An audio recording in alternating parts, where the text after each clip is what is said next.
Radio de la Paix, la grande interview. Brocono Bertin.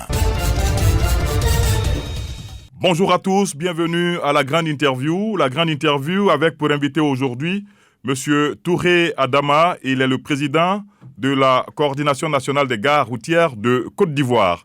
Nous le recevons pour parler un peu de l'actualité créée par cette décision du ministère des Transports mettant fin, ou du moins suspendant, n'est-ce pas, les inspecteurs des examens théoriques et pratiques du permis de conduire. Bonjour, Monsieur le Président. Bonjour. Bienvenue donc à la Radio de la Paix. Heureux de vous recevoir dans nos studios, puisqu'habituellement, c'est au téléphone que nous vous avons. Aujourd'hui, vous nous honorez de votre présence. Soyez le bienvenu. Merci. Alors, le 23 avril dernier, le ministère des Transports sortait un communiqué dans lequel il faisait savoir sa décision de suspendre les inspecteurs des examens théoriques et pratiques du permis de conduire. Vous, en tant qu'acteur du monde des transports, comment est-ce que vous avez accueilli cette décision ? Nous saluons la décision. C'est vrai que nous aurions souhaité que le ministre aille un peu plus loin. Il ne suffit pas de suspendre les inspecteurs et de confier à des inspecteurs gendarmes. Ce n'était pas de cela qu'il s'agit. C'est tout un processus. Mais la première décision, déjà, elle est courageuse. Il faut l'encourager. Alors, quand vous dites qu'il devait aller plus loin... Oui. Parce que c'est tout un processus, oui. La corruption dans le système d'obtention du permis de conduire. Voilà un diplôme où on n'a pas besoin d'étudier pour l'avoir. Oui. Est-ce que vous, les intellectuels, vous pouvez comprendre cela ? Un diplôme, on doit savoir lire et écrire et aller au code de la route. Mais voilà des analphabètes. On ne met pas d'abord l'alphabétisation en primo. Et dès que la personne a de l'argent, il a droit à un permis de conduire sans aucune forme de procès. Quand nous, on tient compte de notre époque, je dis les années 80-85, on pouvait faire 6 à 8 mois à l'auto-école avant d'avoir le code à la conduite. Mais aujourd'hui, en 2 semaines, vous avez tout le permis de conduire. Le processus, il commence à l'auto-école avant d'atteindre l'inspecteur. Mais le ministre a pratiquement sauté au milieu. Mais il n'est pas à la fin, il n'est pas au début. C'est vrai que les inspecteurs sont ceux-là qui valident au nom de l'État de Côte d'Ivoire que vous êtes admis au code de la route, vous êtes admis à la conduite sans vous avoir vu à un volant de véhicule. C'est vrai que la décision, elle est courageuse et c'est vrai que les inspecteurs ont une très grande part dans les accidents que nous connaissons aujourd'hui parce que donner le permis de conduire à un individu qui ne s'est jamais assis à un volant de véhicule, c'est vraiment lui donner un revolver chargé pour dire « tire dans la foule ». Parce qu'on ne sait pas qui va être son passager le lendemain. Et pourtant, le bac à Côte d'Ivoire est scrupuleusement protégé, mais nous ne comprenons pas. Le bac ne tue pas. Le permis qui tue, on ne le protège pas. On veut comprendre.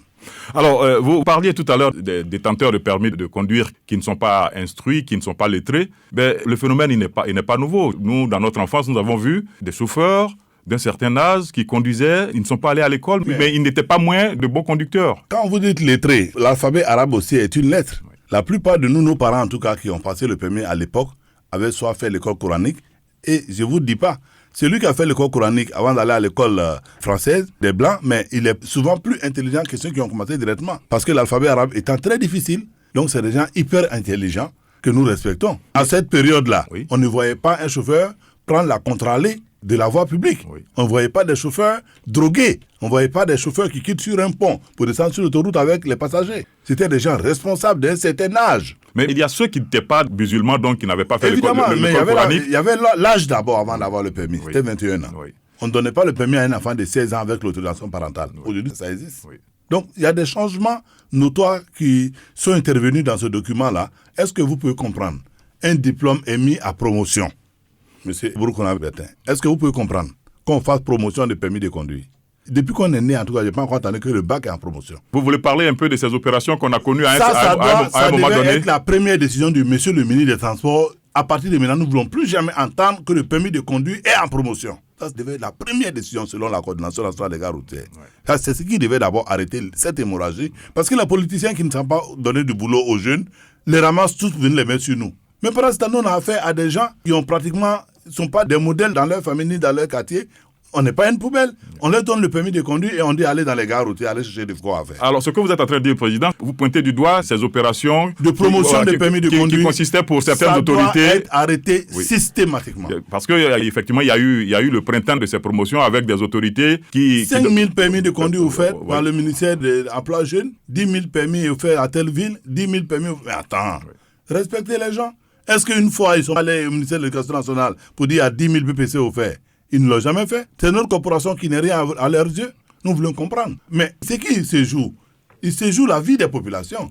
Ce n'est pas le secteur du transport que vous banalisez. Vous banalisez la mort en Côte d'Ivoire en donnant des permis. Moi, j'appelle ça les permis à tuer. Alors oui, quand vous parlez de banaliser la mort, c'est que cette décision du ministère des Transports est consécutive à une série d'accidents meurtriers Évidemment. sur les routes. Ouais. Le paradoxe en Côte d'Ivoire, avant, on n'avait pas de bonne route. Maintenant qu'on a l'autoroute pratiquement jusqu'au nord, c'est l'autoroute qui tue à chaque instant. Malheureusement, parce qu'aujourd'hui, on a l'autoroute, on a même des véhicules qui ont été donnés à certaines personnes, neufs, mais en retour, qu'est-ce qu'on a eu? On a eu beaucoup de morts. La période des Pâques, je rends hommage à tous ces victimes-là, paix à leur âme, et je dis que ce n'est pas la route qui tue, ce n'est pas les véhicules neufs qui tuent, c'est le capital humain qui tue. Parce que 60% des facteurs des accidents en Côte d'Ivoire, c'est le capital humain qui pose le problème. Soit le conducteur n'est pas lucide, soit le conducteur il est hyper fatigué, il a fait plusieurs rotations, il ne s'est pas reposé, soit le conducteur il n'a aucune notion de la circulation sur la voie publique. Et là, on se retourne encore au permis, parce que c'est l'État, par le biais du ministère des Transports et les inspecteurs, qui octroient ces documents-là. Alors, essayez d'enlever, je suis d'accord avec M. le ministre, enlever les civils inspecteurs pour mettre des inspecteurs du permis Janam. Moi, transporteur, je ne suis pas rassuré. Parce que moi, je sais que nos frères Janam, je n'ai pas dit tous les Janam sont des racketteurs. Il y a des exceptions dans tout corps de métier. La gendarmerie, en tout cas, est mieux que d'autres corps, je n'ai pas envie de les citer. Mais honnêtement, les gendarmes ne sont pas exempts de raquettes et de corruption. Si vous prenez l'autoroute, vous verrez qu'il y a des checkpoints partout. Pourtant, quand on a commencé à payer l'autoroute à péage, on nous a fait croire qu'il n'y aura plus de raquettes. Mais aucun de nos véhicules de transport n'est pas sur l'autoroute sans être rationné. Il n'y a même pas 10 jours, l'unité de lutte contre le racket du commissaire Oura était obligée d'aller démanteler des checkpoints de raquettes sur l'autoroute du Nord. Donc, ça vous dit qu'en la matière, il faut qu'on ouvre grandement les yeux et qu'on ne laisse pas les gendarmes venir s'ériger parce que eux, leur raquette est encore plus compliquée parce qu'ils sont armés. Donc nous, on a plus peur. Alors aujourd'hui, cette décision, les gens la saluent pour certains, mais pour d'autres, on se dit, les détenteurs de permis de conduire, qui les ont eus dans des circonstances qu'on ne sait pas, sont déjà sur le marché. Ils sont déjà en train de tuer. Il ne faut pas avoir peur des mots. Alors donc, ils sont déjà en train de faire des accidents inexplicables. Donc il faut rapidement recycler ces gens-là. Il faut les rappeler. Les 5 dernières années, tous ceux qui ont eu le permis doivent repasser. Ils doivent repasser. Simplement ça. C'est pas eux que la formation doit commencer. C'est pas par les anciens chauffeurs que ça doit commencer. Parce que nous voyons, avec le projet de la Banque mondiale appelé le PAMO 7, il était question de recycler les chauffeurs. Mais nous nous sommes rendus compte, malgré la liste de près de 5000 chauffeurs que la coordination des gares routières a déposée, on nous a laissé entendre à la direction générale des transports terrestres de la circulation que non, c'est pas cette liste-là qu'ils ont besoin. Ils vont prendre la liste d'une structure syndicale parce qu'ils sont coachés par le ministère. Et on nous dit non, qu'ils ne vont pas recycler les chauffeurs de transport de passagers, ils vont faire pour les poids lourds. Dans un projet de la Banque mondiale qui veut qu'il y ait moins d'accidents. C'est vrai, tout le monde fait des accidents, mais les accidents de transport de passagers sont plus meurtriers que les autres accidents. Donc voilà le problème. On aurait bien voulu que le recyclage commence par les 5 dernières années, tous ceux qui ont eu les permis, que ce soit ceux-là qui soient rappelés pour venir les remettre à l'école, apprendre le code de la route, les amener à être responsables quand ils sont au volant d'un véhicule, parce qu'il y a un incivisme notoire qui s'est créé en Côte d'Ivoire avec cette facilitation de la circulation. C'est vrai que les checkpoints, en tout cas dans les grandes agglomérations, n'existent plus comme avant. Avant, on voyait des forces de l'ordre avec des carnets qui prenaient les numéros des véhicules tous les matins, tous les soirs. Ça ne se fait plus. On rend hommage à la police et aux commandants de la gendarmerie et les autres. Mais en réalité, dans les contrées reculées de la Côte d'Ivoire, le racket n'a pas disparu. Les plus rurales, le racket est bel et bien là. Et donc nous disons que ce qui est important en la matière, si on veut sauver des vies, alors qu'on rappelle ceux qui ont ces permis-là. Parce que la solution que le ministre avait trouvée, il a vu que ça ne paye pas. Chaque mois, ils se réunissent à la direction des transports terrestres pour faire le retrait des permis. On donne à elle la main gauche et on prend à elle la main droite. Mais c'est une mise en scène. Est-ce que donc cette commission-là n'est pas une commission responsable parce qu'elle ne fait aucune proposition au gouvernement pour arrêter l'hémorragie des accidents. Alors vous proposeriez quoi à la place? Mais il faut rappeler ceux qui ont eu le permis dans cette période de 5 années-là. Oui. Il faut les rappeler, il faut les recycler. Comme le ministre a déjà dit qu'il va les former à la Sotra. Ça l'engage. Nous, en tout cas, nous les transporteurs, nous disons que nous avons la possibilité de former les gens là où ils travaillent. Mais demander aux gens d'aller à la Sotra, cela sous-entend qu'à la sortie de cette formation, on va leur demander de payer de l'argent. Connaissant la paupérisation de mon secteur, la pauvreté que vivent mes chauffeurs, je ne suis pas sûr que les chauffeurs viendront d'eux-mêmes dans cette formation. Je ne suis pas sûr. Parce que si c'est payant, personne ne viendra. Alors, Président, au-delà donc du permis de conduire, il y a les hommes eux-mêmes. Nous assistons depuis des années à une nouvelle vague de chauffeurs qui conduisent avec la vitre montée, qui prennent l'essence interdit. Oui. Quand il y a une situation de blocage un peu, ils vont occuper les trottoirs au mépris de la vie des piétons. Alors, est-ce qu'il n'y a pas à agir à ce niveau-là, surtout vous qui êtes d'une structure qui gère les transporteurs? Bien sûr, nous qui sommes dans les gares routières, qui gérons les gares routières, notre rôle, c'est de sensibiliser. Oui.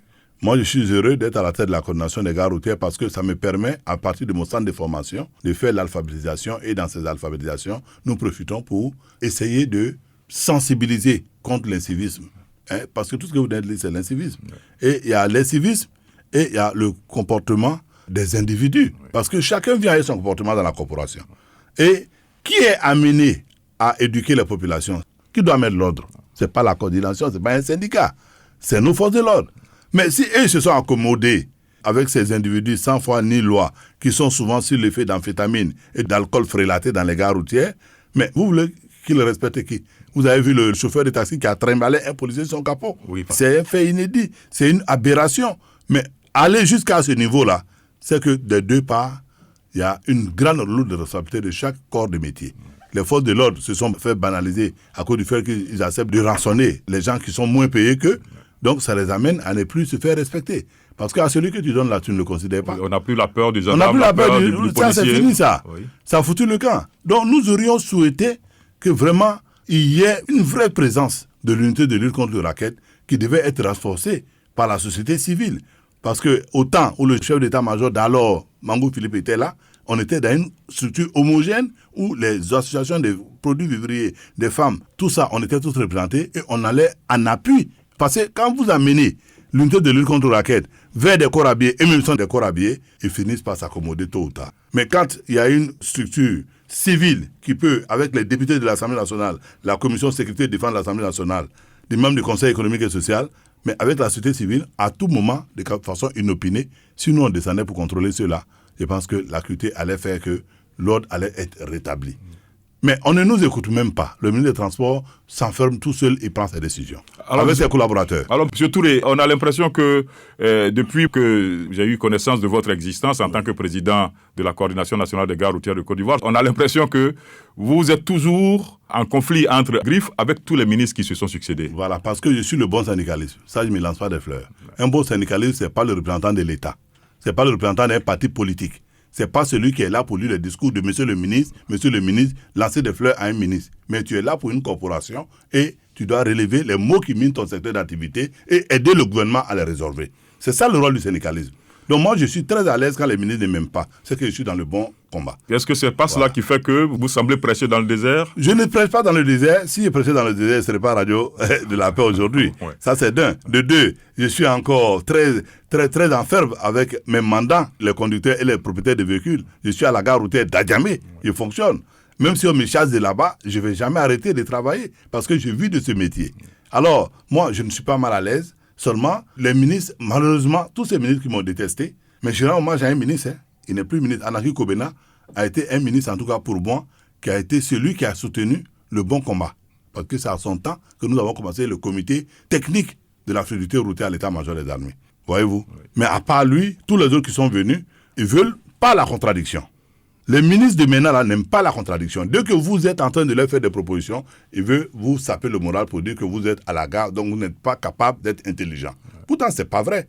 Vous ne pouvez pas comprendre qu'un ministre de la République refuse de venir dans une gare routière parce qu'elle est boueuse. Mais c'est une fuite de responsabilité parce que c'est à l'État de faire les gares routières. Ce n'est pas les avionneurs qui ont fait l'aéroport. Ce n'est pas les propriétaires des bateaux, les armateurs qui ont fait les quais au port. C'est l'État. Et c'est pareil pour les trains. C'est l'État qui a construit tous les gares de trains. Mais pourquoi l'État refuse de faire une gare routière moderne? On nous a promis une gare routière. Ça fait combien d'années on est là? Il n'y a pas de gare routière. Et si nous on est dans la boue, on paie tous nos taxes, malgré cet inconfort que nous vivons dans l'activité. Mais ça crée aussi, ça touche le moral de nos conducteurs. Il ne faut pas se tromper de combat. Hein. Ouais. Quelqu'un qui travaille dans la boue ne peut pas avoir le même rendement que quelqu'un qui travaille au plateau. Ce n'est pas possible. On n'a qu'à se dire la vérité. Parce qu'il est dans un endroit où l'État même ne veut pas exister. On nous a abandonnés là-bas, dans la boue. Et puis, on nous prend plus de tasks qu'à toutes sortes de corporations. 300 milliards de francs CFA par an que les transporteurs de Côte d'Ivoire payent à l'État de Côte d'Ivoire. Et les transporteurs, est-ce que ce sont les transporteurs organisés comme vous? Parce qu'on voit aussi que vous parliez tout à l'heure de syndicalisme, oui. Mais il y a des syndicats qui se créent un peu partout, des gares spontanés. Moi, j'appelle pas ça des syndicalistes. Spontanés qui se créent. C'est pas des syndicalistes, ça c'est des individus qui se sont greffés à l'activité et qui font ce qu'ils veulent de notre corporation. Parce qu'ils savent qu'il n'y a pas de police et on peut faire ce qu'on veut. Parce que cette anarchie-là profite à des bandits des grands chemins. Vous savez très bien qu'il y a des systèmes dans le corps du métier de transporteur routier en Côte d'Ivoire où le plus fort mange le plus faible. Moi-même, je ne suis pas à l'abri de quoi que ce soit. J'ai fini une interview, le lendemain, je suis convoqué à la police. C'est comme ça que je vis. Mais ça ne me décourage pas. Même après votre studio, là, je m'avais à la police. Parce que j'ai beaucoup parlé cette semaine-là. Donc, on m'a déjà convoqué. Mais je suis habitué. Mais c'est peut-être que ça ne viendra pas de chez nous, en tout cas. Non, ce n'est pas chez vous. On m'a convoqué avant que je ne vienne à la radio. Oui. Mais j'en rajoute pour qu'on me fasse entendre pendant 4 heures de temps. Ce n'est pas grave. Tant qu'il y aura la Commission nationale des droits humains, nous, on a confiance à cette structure-là. Quand on va quelque part, on les appelle. On leur dit, on m'a convoqué encore. On dit, il faut partir. On va t'envoyer un avocat là-bas. Donc, voilà un peu comment la Côte d'Ivoire fonctionne. Ces individus-là, qui viennent se greffer à l'activité, qui font des gars inopinés, nous, la coordination des gars routiers, notre rôle. Il y a un ministre qui nous a appelés pour dire qu'à la sortie de la Riviera 3, il y a un attroupement de barrages depuis un certain temps, chaque matin. Il dit à monsieur le ministre, mais je vais venir avec mes collaborateurs, on va démanteler cette ligne. On a allé, le même jour, on a démantelé. Il faut nous saisir au 07 58 78 78 07. Si vous voyez des gars inopinés, mal positionnés, des lieux de chargement, vous nous informez. On connaît tous ces individus-là qui font ces trucs-là, on connaît leurs responsables. Parce qu'en fait, c'est des présidents des syndicats qui sont très proches souvent des ministres. C'est pour ça qu'ils font la cour aux ministres. C'est parce qu'ils sont dans le faux. Si tu es dans le faux, tu es obligé d'avoir une couverture politique. Donc, c'est pour cela que quand il y a un problème, nous, on les appelle, on dit, vous avez les versements d'un endroit actuellement, parce que les gens leur font des versements. Le versement qu'on te fait par rapport à tel coin-là, il faut leur dire de quitter là-bas. Si vous ne quittez pas, nous, on va prendre la presse, parce que le mari n'aime pas qu'ils soient découverts. Nous, on va prendre la presse, on va aller leur poser des questions et on va filmer. Donc, on va mettre sur les réseaux sociaux. Donc, ce sont ces situations-là qui créent le phénomène des Nyambro, voilà, auquel on a assisté avec la violence à la machette. Avec la violence, avec la machette, il y en a qui sont à la Maca, il y en a qui ont été obligés de quitter le pays. Mais tout le monde sait, et même le ministère des Transports sait quels sont ceux qui sont à la base de ça. Mais comme ils font leur affaire sous d'autres cieux, politiquement, alors on ne peut pas les éradiquer. Et nous qui les critiquons, on est mal vus. Mais on ne peut pas arrêter de dire ce qui n'est pas bon. Sinon, on ne va pas évoluer. Je crois savoir qu'il y a un haut conseil des transports qui existe, non? Oh, c'est la fédération de tous ces Nyambro-là qu'on a mis ensemble, qu'on appelle le haut conseil. Je sais de quoi je parle. Parce que la rotation est bien organisée à partir du haut conseil à Adjamé. Et c'est ce qui a été dit. Il n'y a même pas une semaine, on a une correspondante du Haut Conseil qui nous informe que toutes les rotations syndicales des champs des Nyambro, machin, que c'est le Haut Conseil maintenant qui a nommé un représentant à Djamé pour gérer ça. Les rotations, c'est quoi? Les rotations, c'est de dire, moi je mets mes loubas sur le terrain tel jour, et tel syndicat met son louba, parce qu'avec 3 ans de syndicat, il a fallu faire des poules. Ils ont créé des poules, et par poule, par groupe de 10 à 15 syndicats, chacun a droit à un jour dans le mois. Et chacun a droit, c'est 1 million et quelques que vous devez vous partager entre vous par jour. Et donc, c'est une grosse manne financière. Alors, est-ce qu'on peut parler véritablement de syndicalisme, peut-être à quelques nuances près? On peut parler de syndicalisme dans le transport parce qu'un syndicat est censé défendre les intérêts des syndiqués. Voilà ce que j'ai toujours dit. On ne doit pas parler de syndicalisme parce que ce n'est pas des syndicats. Alors que dans ce que vous êtes en train de dire... C'est le boulot des acteurs. Voilà. Moi, je paye mon taxi aujourd'hui. Oui. Au moment où je veux rouler, je vois des gens qui viennent me délivrer un ticket. Et puis bon, si je ne paye pas, on bloque mon véhicule. Oui. Et si j'ai un problème, mon problème, je le gère seul, mais je suis obligé de payer. Voilà. Et cette situation, vous qui véritablement voulez mettre de l'ordre dans le secteur... Nous, on est confrontés à des soins transmis qui nous viennent du tribunal quand on essaie d'attaquer ce fléau.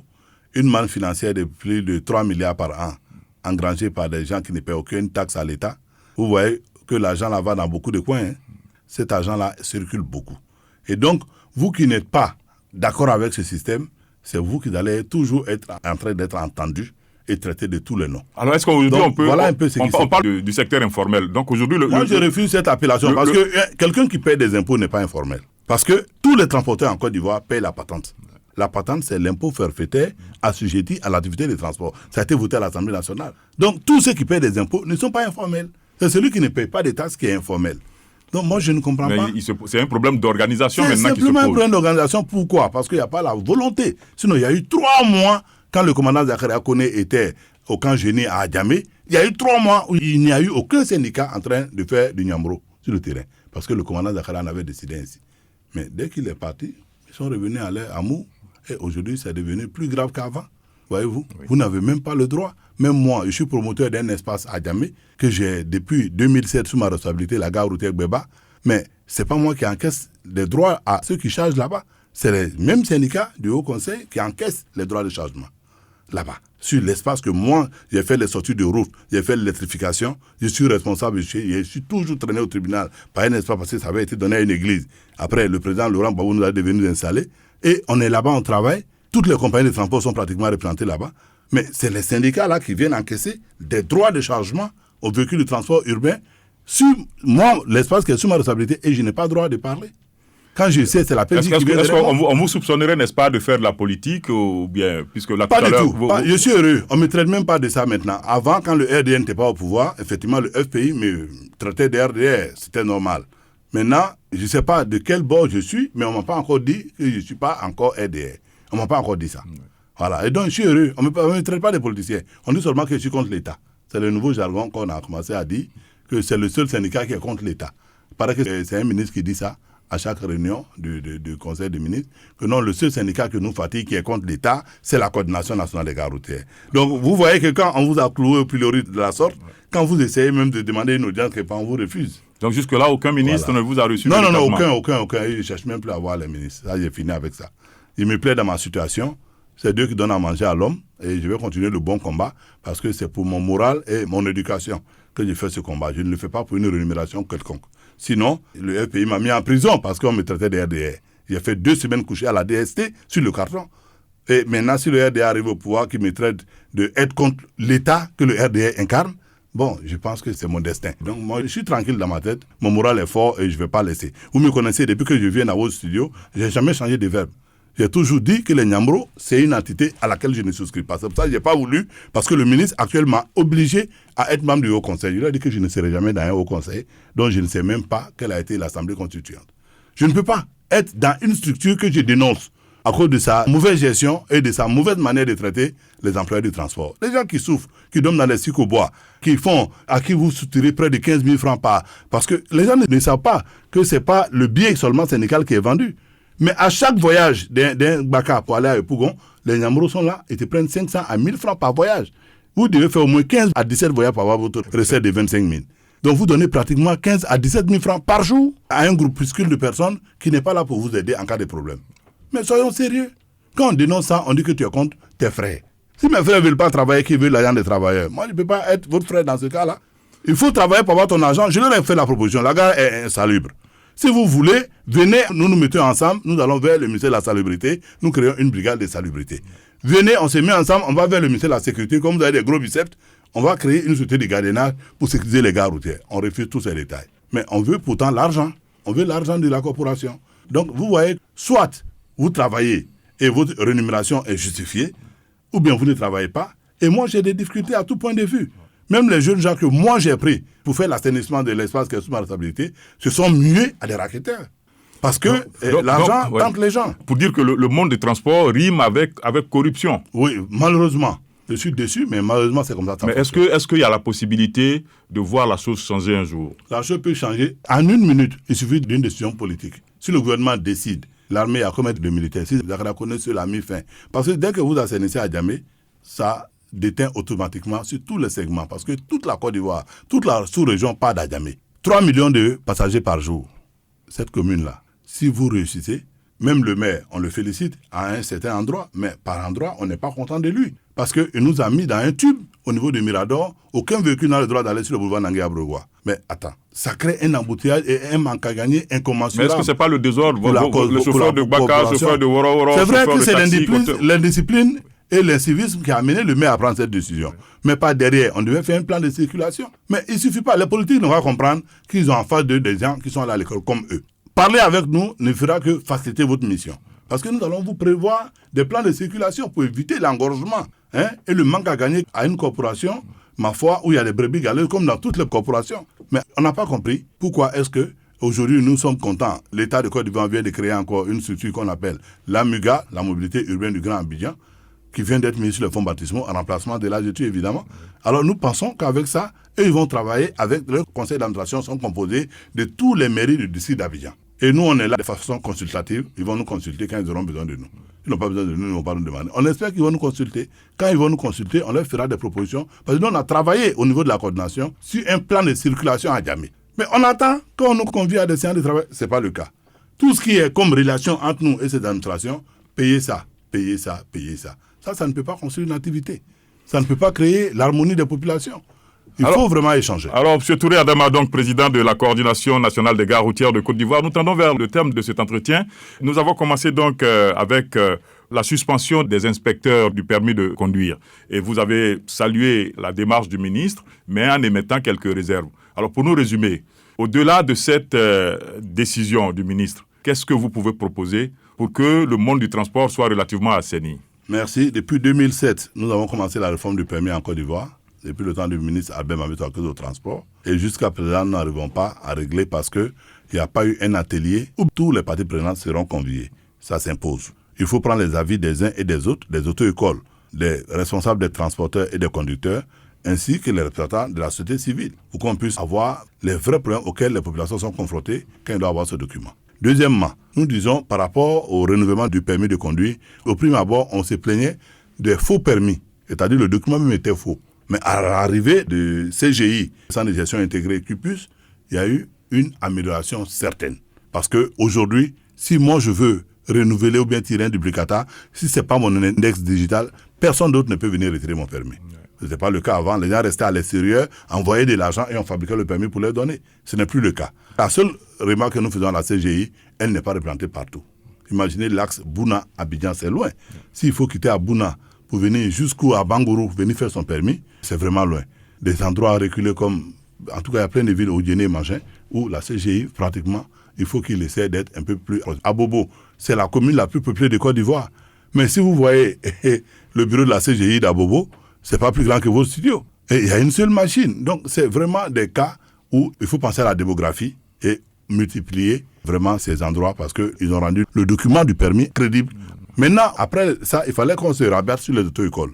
Les auto-écoles qui n'ont pas d'auto, ce n'est plus des auto-écoles. Il y a l'école, mais il n'y a pas d'auto. Donc, ça se passe comment? Les auto-écoles aujourd'hui, nous, on ne connaît même plus leur situation géographique. Pourquoi? Parce que les producteurs d'auto-écoles ont maintenant des agents qui ont des sacs et qui se promènent dans les gares routières et prennent l'argent de nos apprentis pour leur offrir le permis après 2 semaines. Donc, les auto-écoles sont plus fréquentées. L'État doit mettre un contrôle à ce niveau pour que les gens soient là et de façon digitale aussi, pourquoi pas. Si tous les jours tu dois être là pour venir mettre ton empreinte dans la salle comme c'est fait pour le bac, vous êtes sûr que les gens seront filés. Donc, au niveau des auto-écoles, il faut qu'il y ait des véhicules. Si tu dois passer permis toute catégorie, qu'on ne vienne pas t'apprendre à conduire dans un taxi, mais plutôt dans un gros porteur, parce que c'est ce que tu aspires à conduire. Bon, je félicite le président de l'UNIAICI, M. Coco Guillaume, qui a une auto-école avec toutes les commodités. Nous qui avons eu la chance d'aller en France, nous savons que son auto-école n'a rien à vier à ce qui est en France. Mais il est le seul qui a ça en Côte d'Ivoire. Et donc, voilà, il faut que l'État tend à cela. Concernant les auto-écoles, s'il faut arracher l'agrément à d'autres, il faut le faire parce que s'ils n'ont pas de véhicules, ils n'ont pas vraiment ce suivi-là et ne doit pas fonctionner. Après ce problème des auto-écoles, l'État s'est penché sur les inspecteurs parce que c'est eux qui, ma foi, acceptent de l'argent pour donner un diplôme à quelqu'un qui ne le mérite pas. Aujourd'hui, avec la suspension des inspecteurs et mettre des jeunes hommes à la place, le ministre a été clair, c'est pour 3 mois. L'expérience, nous allons la suivre. Mais ce n'est pas la première fois que les inspecteurs ont été suspendus en Côte d'Ivoire. En 1981, au temps du président Oufoué, tous les inspecteurs ont été suspendus. Il y en a même qui ont été déférés à la MACA, pour les mêmes motifs. Après ça, on les a remis encore à d'autres formations. On a augmenté les modules de formation sur les inspecteurs. Ils sont venus et ils se sont comportés pendant quelques années. De 81 ans aujourd'hui, vous voyez, l'eau a beaucoup coulé sur le pont. Avec la démographie et les changements, avec l'informatisation du système mondial même, de toutes les activités, l'auto-école ivoirienne n'a pas évolué. Les inspecteurs ivoiriens n'ont pas évolué. Sinon, de façon digitale, on peut faire beaucoup de cours aujourd'hui, sans même aller s'asseoir. On peut évaluer même un candidat à distance aujourd'hui. Ça peut se faire. Avec le smartphone, tout est possible aujourd'hui. Moi, j'ai fait l'alphabétisation déjà avec le service autonome d'alphabétisation que j'ai salué au passage du ministère de l'Éducation nationale. Ils ont un module aujourd'hui sur smartphone. On apprend à lire et écrire à des analphabètes à partir de leur Android. Donc, c'est pour vous dire, l'État n'a qu'à faire l'effort de faire évoluer le système qu'ils vendent aux populations que nous sommes. Parce que nous payons pour avoir les documents. Et quand on paye, on doit avoir un service de qualité. Donc voilà les 3 propositions majeures que nous voyons. Concernant maintenant ceux qui sont déjà sur le terrain, et qui sont en train d'endeuiller les familles, vivement qu'ils soient recyclés. Mais que l'État ne mette pas le problème d'argent en avant. Si on met le problème d'argent en avant, ça sera la même corruption encore. Ceux qui sont en activité vont aller payer pour avoir le document. Il y a eu on se connaît. Il y a eu le projet de permis à point. Oui, c'était une bonne idée. J'ai dit c'était une bonne idée parce que les tests sont déjà là, tout est validé. Mais pourquoi on n'arrive pas à mettre en application? Pour mettre un permis à point en application, il faut voir si celui qui a donné le permis l'a fait de façon normale. Pour retirer un document, il faut que le document, à lui retirer, il puisse le mériter même. Donc, nous pensons qu'au bout de tout ce que nous venons de dire, le permis à point peut venir. Voilà. Donc, nous ne sommes pas contre le permis à point, honnêtement. Parce que ça va éduquer les gens, ça va nous éduquer nous tous dans la mauvaise conduite. Monsieur Touré Adama, président de la Coordination nationale des gares routières de Côte d'Ivoire, merci d'avoir effectué le déplacement dans nos studios. Merci beaucoup. La grande interview pour aujourd'hui s'est terminée. Technique Antoine Kwasi. Bonne journée à tous. Brokono Bertin.